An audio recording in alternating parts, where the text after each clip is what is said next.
trouvais intéressant de travailler justement, de mettre de la couleur. Et ça donnait un éclat. En plus avec le soleil suspendu. Et le cristal a des éclats, c'est pas du verre, c'est du cristal. J'ai emballé le cristal. Alors là, j'ai voulu en fait donner du poids à cette pièce-là. Donc le béton, c'était pratique. C'est un sac à main, donc avec de l'aluminium, un panier à glaçons. J'ai trouvé que l'alliance du gris du béton avec l'osier et les différences de matière, de contraste, étaient intéressantes à travailler. Donc quand on met les glaçons dans un bol, ça glisse toujours, ça saute et tout. Donc là, on met l'eau dedans, on met le panier au congélateur, on fait sauter les glaçons, on le met sur la table et c'est un panier à glaçons. Toujours des recherches de matière, le mélange des matières différentes. Alors j'essaye d'utiliser le plus de matière possible. Ce panier-là sert à porter le galet qui est en bas. C'est un panier porteur de galet. C'est un panier waterproof. Parce que tu peux aller à la plage, tu ne mets pas de grains de sable dans le rouge à lèvres, ni dans le portable. Tu le poses dans le sable, parfait. Ça, c'est de l'osier brut, c'est-à-dire qu'on ne lui a pas enlevé l'écorce, avec du bambou. Qu'est-ce qu'il y a encore? Une petite boîte magique, un autre sac à main. Avec du bambou toujours. Dans la collection sac à main, nous continuons. Voilà. C'est un sac à main anti-vol. Parce qu'en fait, on ne peut pas mettre la main dedans. Un brin d'osier, quand il pousse, la baguette cherche toujours le soleil. Donc elle est courbée. Et moi, je me sers de cette courbe-là pour retravailler ici. Et je joue avec les gros brins. Je prends des gros brins, des petits brins, pour donner du contraste. Et je travaille donc avec le mélange des brins, des petits brins sur des gros, tout de suite derrière. Du métal, mon premier métier. Et en fait, ça donne des pièces très graphiques. On a trop l'habitude de voir le tressage de vannier à l'horizontale. Et là, je l'ai travaillé à la verticale. En fait, le tressage est complètement à l'opposé de ce qu'on a l'habitude de voir, y compris mon travail où je tresse à l'horizontale. Cette pièce-là a été faite pour être présentée à la verticale.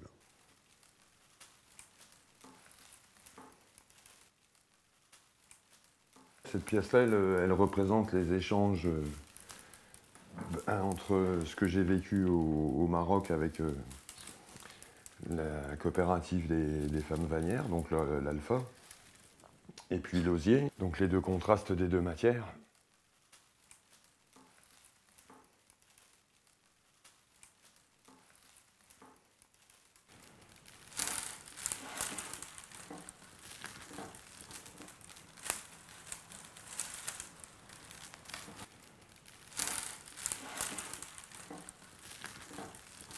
Et toujours les brins en liberté.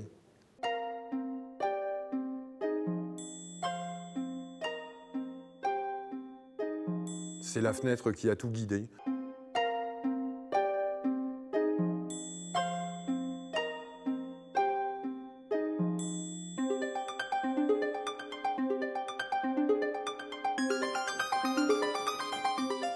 En fait, c'est des structures qui sont au niveau du noyau central en céramique, qui sont faites en plusieurs parties, qui sont elles-mêmes liées par des crochets, des agrafes en métal.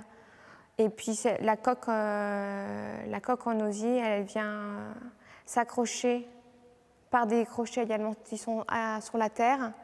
Et on a l'impression qu'elle est un peu comme ça aussi volante autour de la pièce.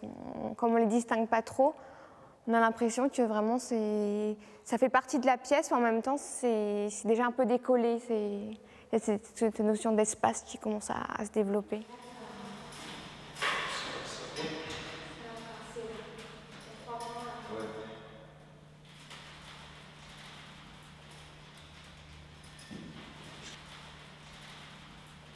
Des pièces qu'on monte à 900, 1000 degrés et qu'on enfume dans la sciure de bois, ce qui donne ces effets de noir plus ou moins intenses avec des passages de fumée, des noirs qui vivent en fait. Puis il y a aussi une odeur spéciale, l'odeur du feu, qui est encore assez présente parfois.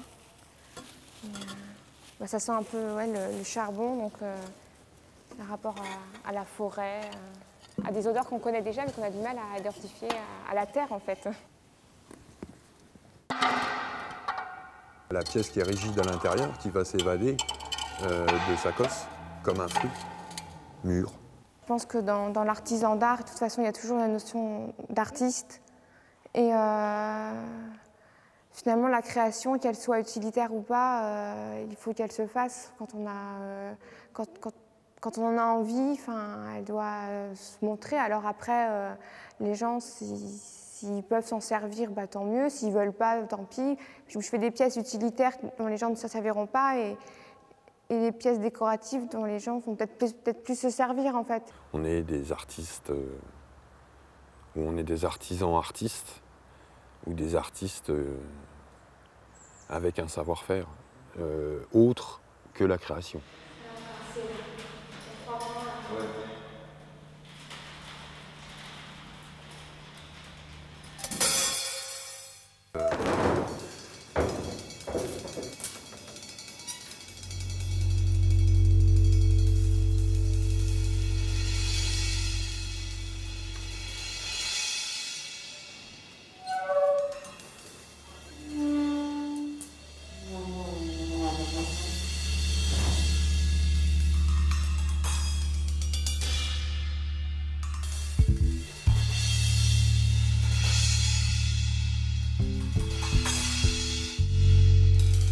C'est la ligne conductrice de mon travail, quoi. C'est que tout le monde, justement, vibre avec l'objet, mais avec le paysage, quoi.